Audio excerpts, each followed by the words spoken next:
Hello friends, welcome to Educart classes. तो आज हम लोग फिज़िक्स का अगला क्वेश्चन देखेंगे सिंपल पेपर से क्लास 10th के लिए। Question number 19। क्या कह रहा है क्वेश्चन? इसमें असर्शन और रीज़न टाइप ये क्वेश्चन है। असर्शन में क्या कह रहा है? One circuit with 15 ampere current rating is used for appliances such as geysers and air coolers. Reason में क्या है? अप्लायंसेज विथ मेटेलिक बॉडी और are connected to an earth wire with low resistance.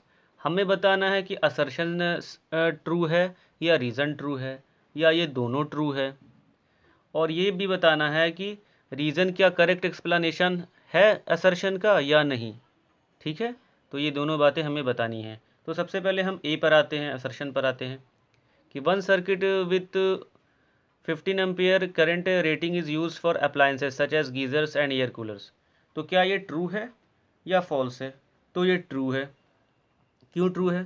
तो appliances such as geysers and air coolers are high power rated, therefore they consumes more current than usual appliances. कह रहा है कि ये जो appliances हैं, जैसे गीज़र्स हो गया पानी गर्म करने वाला, या एयर कूलर हो गया, ये बहुत हाई पावर के होते हैं, ज़्यादा वाट कंज्यूम करते हैं, हाई वाट के होते हैं, ये आप भी जानते हैं। तो इसलिए ये ज़्यादा करंट कंज्यूम करते हैं। क्यों करते हैं? क्योंकि पावर का अगर हम फॉर्मूला देखें तो पावर इज इक्वल्स टू होता है वोल्टेज इनटू करंट। तो यहाँ से करंट का वैल्यू क्या आता है? Power divided by voltage. तो वोल्टेज तो हमेशा 220 वोल्ट होता है, तो करंट क्या बनेगा? Power divided by 220, 220। ठीक है। अब देखो, जैसे एलईडी बल्ब, वो क्या होता है? कम करंट कंज्यूम करता है, पॉइंट कुछ एम्पेयर का करंट कंज्यूम करता है। क्यों करता है? क्योंकि उसके लिए भी फॉर्मूला क्या होता है? पी डिवाइडेड बाई 220 वोल्ट हमारे घर में जो आता है। तो 220 तो वही रहेगा, लेकिन उनके पावर क्या होते हैं? 9 वाट के एलईडी होते हैं। तो जो ये रिज़ल्ट आता है ये फ्रैक्शन में आता है, पॉइंट में कुछ वैल्यू आते हैं, तो वो पॉइंट कुछ एम्पेयर करंट कंज्यूम करते हैं। तो लेकिन यहाँ गीज़र और एयर कूलर के केस में पावर ज़्यादा होता है, बहुत हाई वाट का होता है, तो इसलिए ये रिज़ल्ट, ये जो है पावर डिवाइडेड बाय 220, ये ज़्यादा आता है, इसलिए हमारा करंट जो है वो ज़्यादा आता है। इसलिए ही वो ज़्यादा करंट कंज्यूम करते हैं, क्योंकि वो हाई वाट के होते हैं। ठीक है, तो मेरा ये जो असर्शन है ये तो सही है भाई, कि हाँ वो 15 एम्पेयर क्या है? बहुत ज़्यादा करंट है। यूजुअली 1 एम्पेयर 2 एम्पेयर ही इनफ होता है, लेकिन वो 15 एम्पेयर करंट करते हैं, तो ये ज़्यादा है।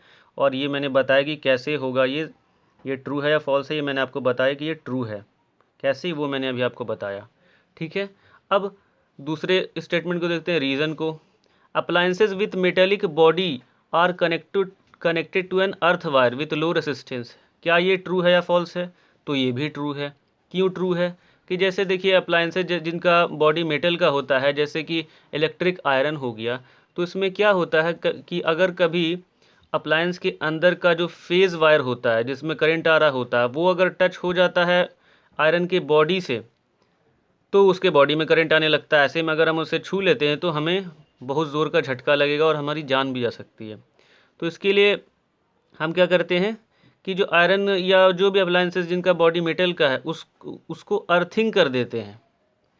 यानी कि उस मेटल बॉडी से एक वायर को निकालते हैं और उसका अर्थिंग ग्राउंड में उसे डाल देते हैं।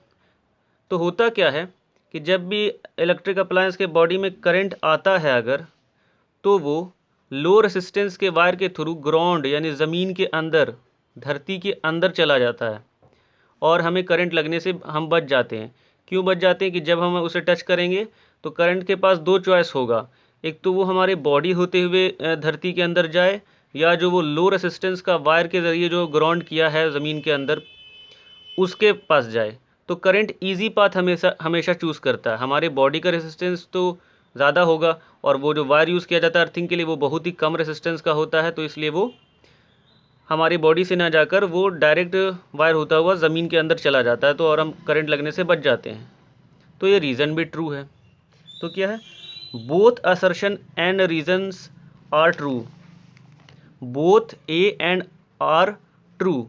लेकिन क्या आर ए का सही एक्सप्लेनेशन है? नहीं है। ए में जो था 15 एम्पियर का जो करंट है वो कंज्यूम कर रहा था गीज़र्स और एयर कूलर्स।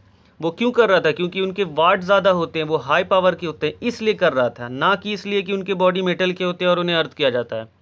तो यानी कि ए और आर दोनों सही हैं, लेकिन जो आर है वो सही एक्सप्लेनेशन नहीं है ए का।